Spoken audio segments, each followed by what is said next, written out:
Les amis, bonjour, j'espère que vous allez bien et j'espère que tout se passe bien pour tous. Alors, actualité, aujourd'hui, on va parler uniquement de l'actualité. Euh, on va parler bien évidemment des nouveaux critères du Ballon d'Or, de la date de remise du prochain Ballon d'Or. On va parler du mercato en quelque sorte dans son ensemble, des départs, des arrivées, bon du Barça hein, pour le Real, ça va être probablement demain. Donc aujourd'hui pas de vidéo sur le Real de Madrid et on va parler aussi en quelque sorte des déclarations de Pape Gueye à l'encontre de Lamine Yamal après la rencontre Villarreal-Barcelone, comme vous le savez tous. Alors les amis, avant de commencer, n'hésitez pas à vous abonner, vous liker, vous partager, ça fait plaisir. Vous nous dites ce que vous pensez en commentaire. Vous vous abonnez sur l'ensemble de nos réseaux, YouTube Yves Le Catalan, Facebook Yves Le Catalan, quoi d'autre? Instagram Yves Le Catalan, TikTok Yves Le Catalan, ouais ça c'est nouveau, TikTok, il y a aussi un compte TikTok les gars, donc allez follow s'il vous plaît. Donc, on commence par les déclarations de Pape Gueye après le match Villarreal-Barcelone. Alors, Pape Gueye, franchement, c'est rigolo, c'est amusant, c'est amusant. Les déclarations de Pape Gueye. À un moment, il m'a regardé droit dans les yeux. J'ai pensé, j'ai pas envie de finir sur un edit TikTok. J'ai reculé direct, fin de saison tranquille. Franchement, il est trop fort. Il y a des joueurs qui disaient, voilà, il est plus fort que Messi. Aujourd'hui, Yamal, c'est lui qui décide des actions du Barça à 17 ans. Il est vraiment très mature dans son jeu. Le coach avait carrément demandé des prises à deux sur lui, franchement. Mais écoutez la déclaration de Pape Gueye sur Lamine Yamal. Son équipe est en train de jouer la qualif en Ligue des Champions. Bon, je crois qu'ils étaient presque qualifiés parce que je crois que Villarreal est devant le Betis Séville avec des points en plus. Donc pour le coup, même s'ils auraient perdu ce match, ça n'aurait pas favorisé le Betis Séville. Betis Séville que de son côté, je ne suis même pas sûr qu'il avait gagné son match.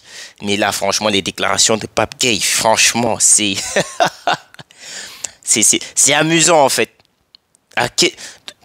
Ça prouve à quel point Lamine Yamal, franchement, il fait peur aux défenseurs à seulement 17 ans. Seulement 17 ans. Moi, je suis d'accord que il est fort. Et la partie où on dit qu'il est plus fort que Messi, bon, c'est peut-être parce que Messi, à 17 ans, il faisait pas ce que Yamal il est en train de faire. Franchement, imaginez un joueur professionnel qui est sur le terrain, il est en train de jouer une qualification en Ligue des Champions après tant d'années. Mais écoutez ce qu'il dit de son adversaire.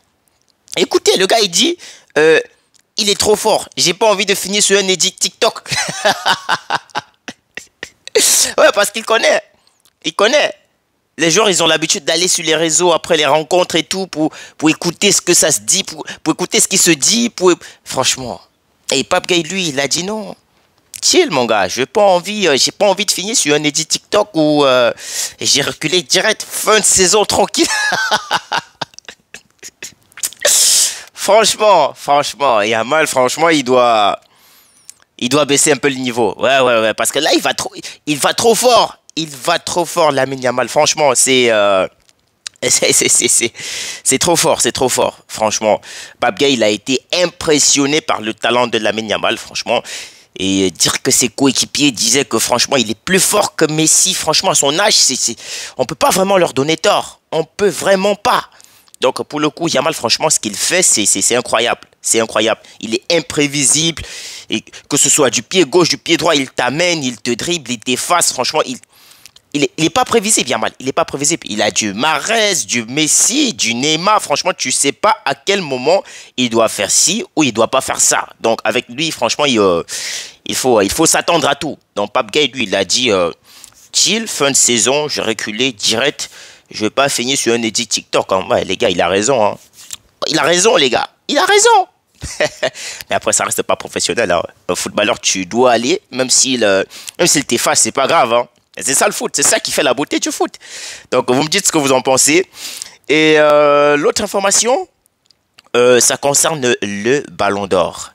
Alors déjà, vous savez que la date du Ballon d'Or a été rapprochée. Avant le Ballon d'Or, je crois que c'était une cérémonie qui avait lieu en octobre ou novembre, si je ne dis pas de bêtises.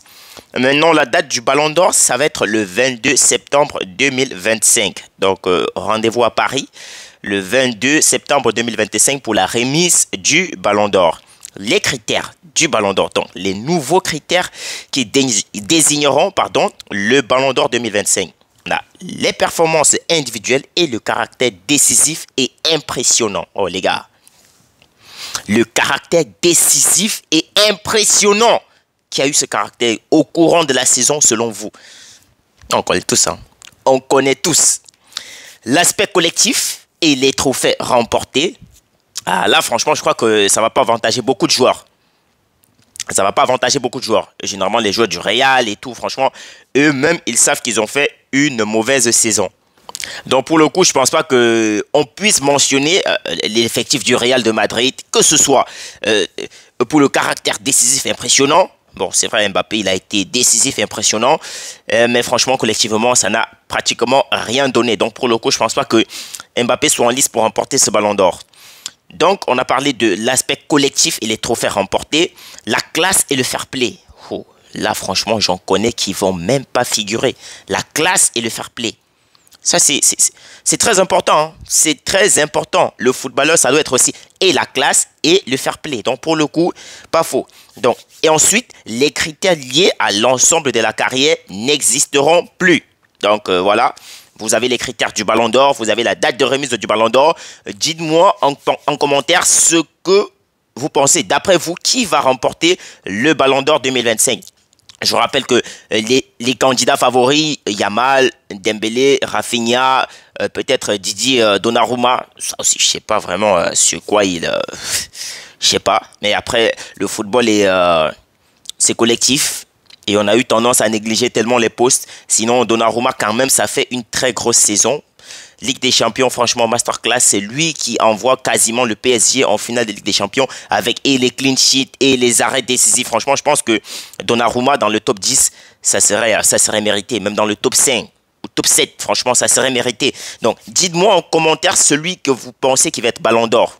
Ça, c'est parce que là, franchement, moi, il y en a assez. Il y en a assez. Bah, de toutes les façons, il y a au moins les joueurs du Barça qui seraient favoris pour remporter ce fameux Ballon d'Or depuis le départ de Lionel Messi. Ça va être une première. Donc, pour le coup, on attend impatiemment le 22 septembre 2025 pour la remise du Ballon d'Or.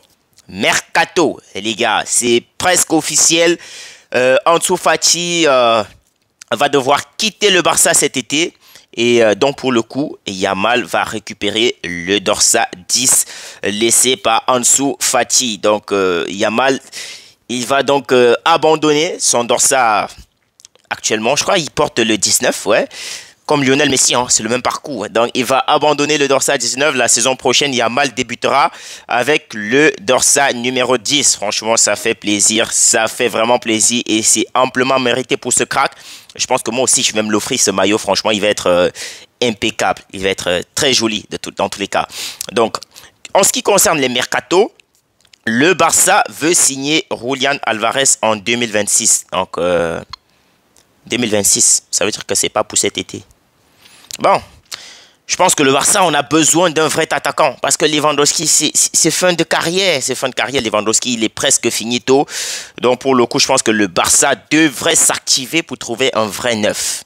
Si on veut gagner la Ligue des Champions, bien sûr. Il va falloir renforcer tous les postes, quasiment. Donc, je ne comprends pas pourquoi le dossier Alvarez doit patienter jusqu'en 2026. Donc, ça, c'est mon point de vue à moi. Et c'est selon El Chiringuito. Donc, c'est un média très proche du Barça, de la Catalogne. Et en ce qui concerne les mercatos aussi, selon Dario Sport, le Barça serait en train d'entamer des pourparlers avec Emiliano Martinez en fin de contrat avec Aston Villa.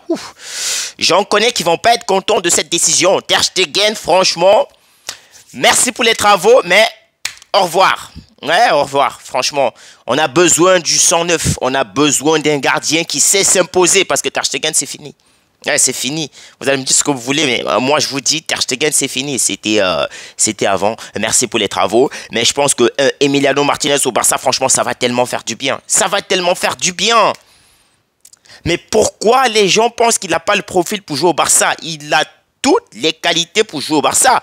Emiliano Martinez, il sait jouer du pied. Il est bon dans la relance. Il est décisif. Il sait faire des clean sheets. La séance de tir au but, je ne veux même pas en parler. C'est un patron. Les pénaltys, c'est sa spécialité. On connaît Emiliano Martinez pour ses pénaltys. Donc, franchement, moi, je pense qu'Emiliano Martinez au Barça, ça serait bien. Ça serait bien.